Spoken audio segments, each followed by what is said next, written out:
ازيكم يا جماعه؟ عاملين ايه؟ يا رب تكونوا بخير. في مسلسل اسمه ساعته وتاريخه، في الحلقه الثانيه اسمها ساعه شيطان. الاسطوره كان مين عاملها؟ احمد امين راضي. مش هحرق الحلقه ولا هشرح لكم ايه اللي جواها، بس هقول لكم ادخلوا اتفرجوا عليها. الحلقه دي بتتكلم في عنصر اساسي، العلاقات الانسانيه بالنسبه للبرنامج بتاعنا. البرنامج قائم على العلاقات الانسانيه، الحلقه قائمه على مشكله جامده قوي، ان احمد امين راضي متجوز واحده اصغر منه ب15 سنه. حصلت خناقه، هتدخلوا تتفرجوا، وصلت لحاجات تانية كتير. كان ممكن احنا نغير مسار الحلقه خالص، ونغير مسار البشريه، ونغير مسار العلاقات الانسانيه عن حاجه واحده بس، ان احنا نقدم تنازل. عمر ما التنازل كان ضعف، على فكره ده مصدر القوه. ان انت تتنازل لشخص انت بتحبه، انت كده بتحبه قوي قوي قوي، انت مش ضعيف، انت قوي. في لحظة ان الراجل لما قدم لها تنازل تتعامل معاه بالطريقة دي، هو مش ضعيف، هو شخصيته قوية عشان خاطر هو بيحبها. نطلع بقى ايه من الحلقة؟ اولا نختار الشخص المناسب، السن المناسب، ما يكونش اصغر مني ب15 سنة. على فكرة هي مش مشكلة في السن، هي مشكلة في المينتاليتي بتاعتي، المايند سيت بتاعتي ماشية ازاي، العقل بيفكر ازاي. ناس كتير قوي اتجوزت ناس اكبر منها واصغر منها وعايشين احسن عيشة. هي المشكلة تفكير عامل ازاي. ثانيا، لو انتي اثناء الخناقة هتعملي ايه؟ هنعمل حاجة واحدة بس، هسمع جوزي، هسمع اللي بيتخانق معايا، هسمع اخويا للاخر، او اي حد في عيلتي بيتخانق، او اي شخص في الدنيا كلها بيتخانق، وهسمعه للنهاية.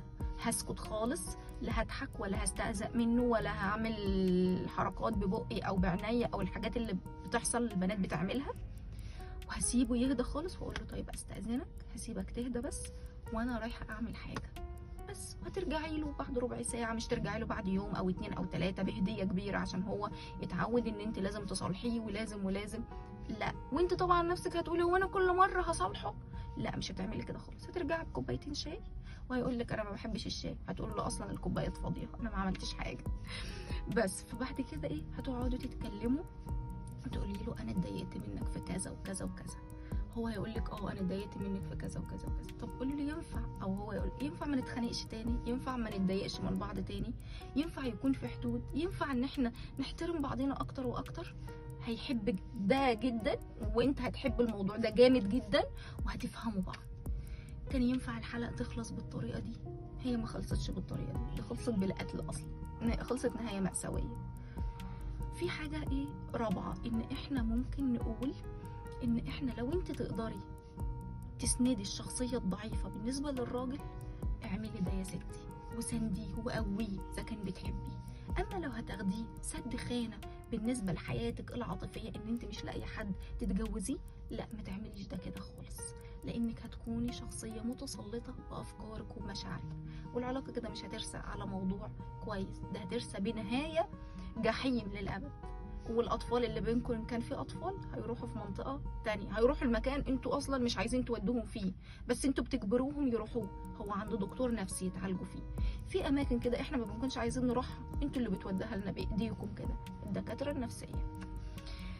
حاجه اخيره بقى، يا ريت يا جماعه نقدم تنازلات في العلاقه لبعض عشان خاطر حياتنا تكون مستقره. التنازل عمره ما كان ضعف، التنازل قوه، اكبر قوه. وعمر ما حياتنا ان احنا نعدل اللي احنا بنحبهم نقول لهم ماشي، نعدل اللي احنا عايزين يبقوا في حياتنا نقول لهم ماشي، نعدل ناس هم شايفيننا ان احنا اكبر منهم فكرا ونضجا وعقلا، لا، افهمهم، احتويهم اكتر واكتر عشان حياتنا تكون مستقرة. شكرا.